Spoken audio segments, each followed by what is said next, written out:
are shaking it up at Cornucopia, the Masquerade, the Araxi Winemaker Dinner, and the Whistler Chef Challenge. And you'll only find it today on the Express.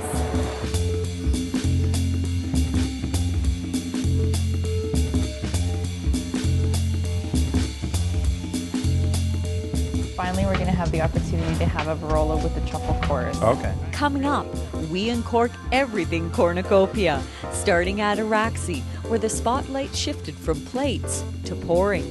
We taste everything first and then make tasting notes from that with the sommeliers. And who took home $2,000 in bragging rights at the Whistler Chef Challenge. First place team going to... Then so many crushes, so little time. It's the best of the fest on today's show. Absolutely sparkling.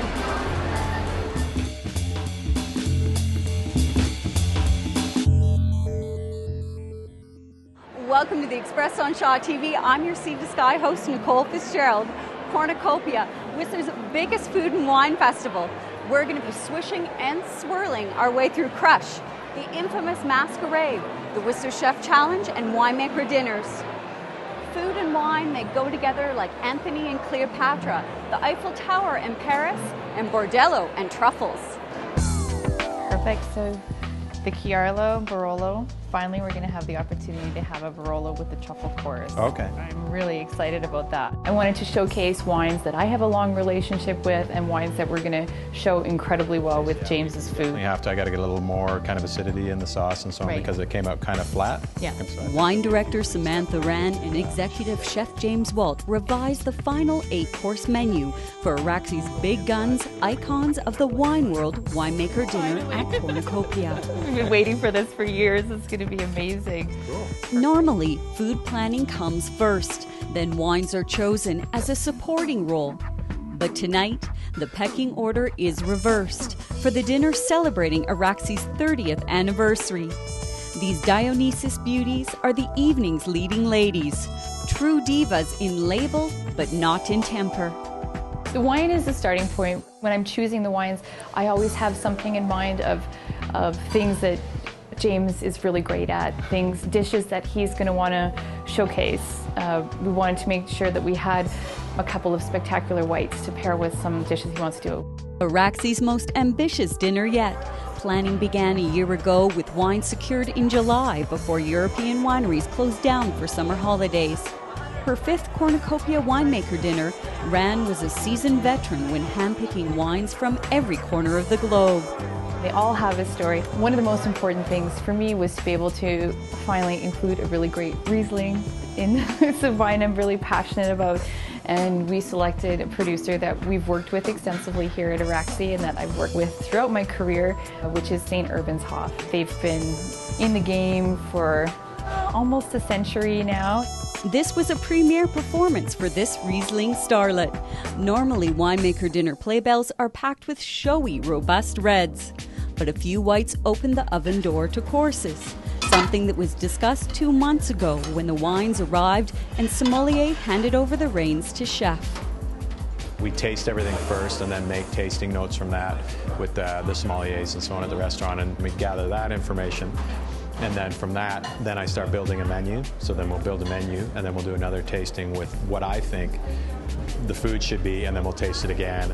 It's fun for us too, right? You get to try a lot of things you normally wouldn't, so I enjoy that part of it. From Germany to Italy, not only were wines flown in, but the ingredients to showcase them as well, including $5,000 in truffles.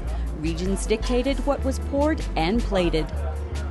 Wines come from regions and they go well with the food from that region. You can't ignore that type. So we're going to have gnocchi made with house. We make ricotta cheese here. We're going to have the truffles imported. So that dish will pretty much represent that area. As always, Walt ensured local Pemberton farms were represented as well. Freezing, canning, and preserving ensures BC is plated year-round, even in a ski resort. We got some beets. We had some preserved beets that are going to be with the venison, and I've also got some red currant. We did some red currant jelly, and the red currant will go with the venison course as well. So that course will be very Pemberton in its feel. We're always reaching for the next thing and striving to do the best that we can, and that's never changed from day one. 30 years is a lot to celebrate. This year alone, owner Jack Evansell received the 2011 Vancouver Magazine Lifetime Achievement Award, and Walt was inducted into the BC Restaurant Hall of Fame. And now more than 1,100 plates are coming through the kitchen door in only one night. It's just an extension of what we do every day. The great food, the same service. It's heightened because of the event, but it's just an extension of our everyday great life here.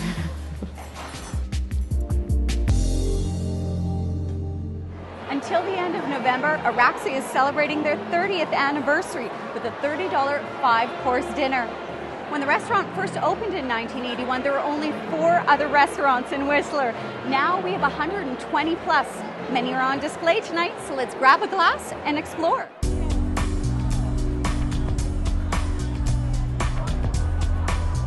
Fort Barron's Winery is the only local winery here at Crush. I am sipping and sampling my way around Crush. There are more than 60 wineries to choose from, but my local pick is Fort Barron's, and you are holding my absolute favorite wine, the Cabernet Franc. Is absolutely beautiful. Tell us about it. It's a beautiful grape. It grows really nice in BC. We love it in our vineyard. It's doing really, really well, and we can't wait till our first fruit comes off the vines. It's aged in American oak barrels for 14 months, and it's just beautiful. Have it with a nice barbecue steak or any other barbecue dish, yeah. Barbecue sounds good. I'm going to give this a taste. Delicious as always.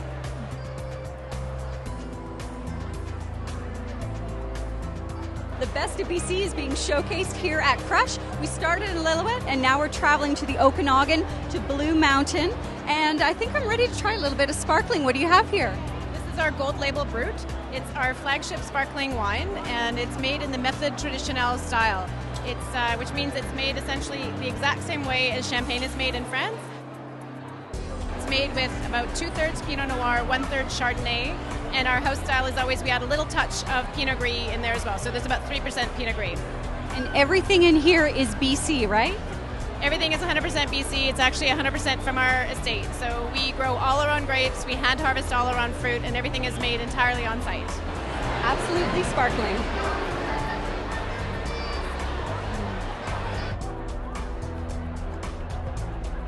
Cornucopia is all about discovering new things. I was at the house party on Thursday and discovered Castoro de Oro and a Pinot Blanc that's absolutely to die for. I'd love to try a sample again. And tell us a little bit about what your winery. Well, Castoro de Oro is located on the Golden Mile in Oliver, and it's owned by a couple by the name of Stella and Bruno. And they've been on the site for the past several years. However, the wines themselves have been on the estate since the 80s. So we're getting really old wines, and it's all estate grown and produced fruit. Aside from Vancouver Playhouse, I mean, this is our second biggest event of the year, especially for Christopher Stewart. So it's a huge turnout and a huge space and a great setting. So many beautiful wines to discover here at Crush. Black Hills, Blue Mountain, and Blasted Church. And those are just the B's. We've got a whole alphabet to explore. Next, I'd like to take the time to toast the winners of the Whistler Chef Challenge. I had a front row seat as the MC. It was an incredible event, and the winner may surprise you.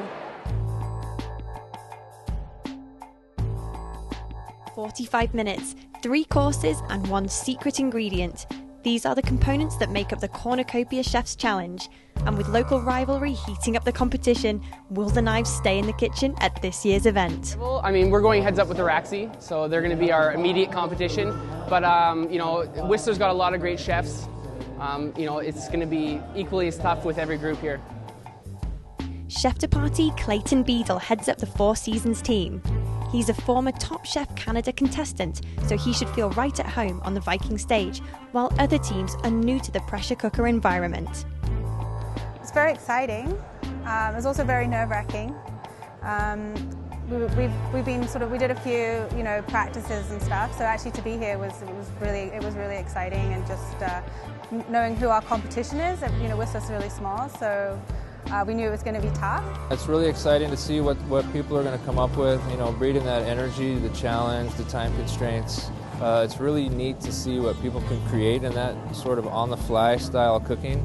Even though you can have it all in your head ahead of time, but once they say go, sometimes that sort of wipes away and you're just like, oh my God, what am I going to do? So we'll see what happens. While chefs are generally known for their fiery temperament, sous chef Jeff Park from Araxi only has good things to say about his competition, but it's game on when he gets in the kitchen. It's nice to come out of your own kitchen and then seeing everyone actually working and playing and all that stuff. It's all about the audience, all about the ingredients. You know, just have fun and relax. But there's a money at the end of the competition, so you know what, we want to do really well too. The underdogs of this year's challenge are a two-man team who discussed their menu over a few beers the night before the challenge. Yesterday, and I said, hey, can you come and help me for a TV show? It's 45 minutes to prepare 3 different dishes. He's like, oh, what, really? Come to my place, we got to talk. And then after 2 hours chat, we went back to my place, did some cooking taste, and he was okay. He was like, yeah, let's do the challenge. The Globe and Mail's restaurant critic Alexandra Gill, along with John French from the Peak News magazine and Christy Gordon from Global TV, have the tough job of deciding who will take home the $2,000 prize money. I mostly just went with my gut with everything because I'm not a trained pro. I'm just a regular, everyday restaurant eating citizen. Time flies in the Viking stage kitchen, and as quickly as they cook, they start to clear away. All that's left to do is announce the winner, the team who will have the honour of calling themselves Whistler's Iron Chefs. You have the first place team going to Shirtless Cooks with 131 points. Congratulations, guys. Thanks, everyone. This is D. Raffo congratulating the Shirtless Chefs at Whistler's Cornucopia for Shaw TV. Thanks, guys. Cheers. Congratulations to all of the teams. There is definitely no shortage of chef talent here in the Sea to Sky. Well, Crush, it has me going around in circles with new wines and old wines and everything in between. We'll have more tasting notes coming up in just a moment, as well as some naughtiness from the infamous Masquerade. The Express, you'll only find it here on Shaw TV. After the break, a towering cornucopia of hair as models ready for the festival's most anticipated event. We pin it up and it actually looks like trees. It's all our own hair and it is the wildest look you could ever imagine.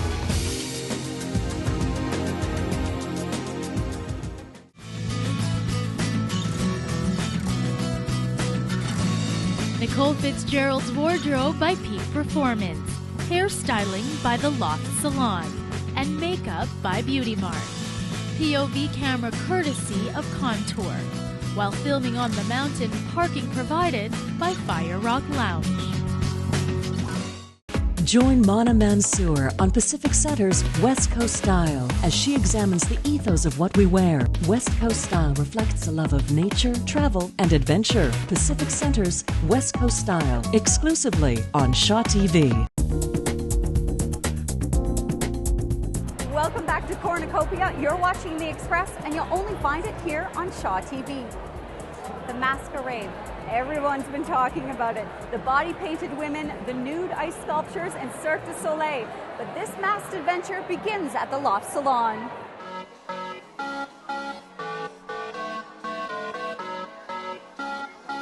What we're doing over here is we're using white glue, it's Lee Page's glue, to create sort of like long kind of dreadlocks. I'm just going to stay down here in this one. I'm going to start over here. Yeah. Once the hair is dry, it takes about 4 or 5 hours to dry. Then we actually go back and we pin it up and it actually looks like trees. It's all our own hair and it is the wildest look you could ever imagine.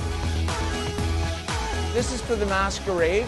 It's at the Barefoot Bistro and they have about 45 girls that are going to be body painted. We're incorporating things into the hair to give it different feelings and movements to represent Northern Lights. Well, first of all, I think the Masquerade pushes all the limits. It's quite erotic, it's very, like I say, tastefully done. But I think the interesting thing about the Masquerade is it is the hottest party in the country. And this one with Cirque du Soleil is going to be, bar none, the #1 ticket in Canada, if not North America. What they have done over there, they've turned the Listel into a circus.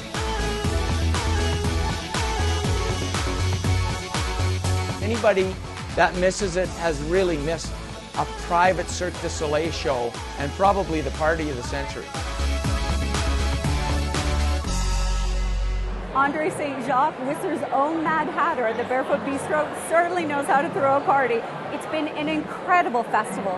4 days of sipping, savoring, and sampling. Another big event in Whistler is just around the corner. The Express Spotlight fills us in. 5 days of 80-plus films, filmmaker tributes, galas, and celebrity ski races. The Whistler Film Festival packs in their 11th anniversary playbill this December. Indulge in an evening of food, wine, and entertainment in support of the Whistler Healthcare Foundation. This black tie gala includes a 4-course dinner, live music from the Powder Blues Band, and auction. Just because there's snow on the ground, it doesn't mean you can't shop local. Local farm foods, baked goods, and crafts are on sale every Sunday at the Squamish-Lilwat Cultural Center. Good food, brilliant wine, cherished friends, that's what this festival is all about. A huge thank you to the Watermark crew and ringleader Sue Eckersley. And that toasts another banner year for Cornucopia. If you'd like to see more of our stories, visit shawtv.com. Be sure to tune in on Sunday, December 4th between 4 and 10 p.m. right here on Channel 4 for Timmy's Christmas Telethon. We'll have 6 hours of live entertainment, celebrity guests, and inspiring stories. All proceeds will benefit children with disabilities. So from all of us on The Express, thanks for watching, and we'll leave you with a look at Women in Wine.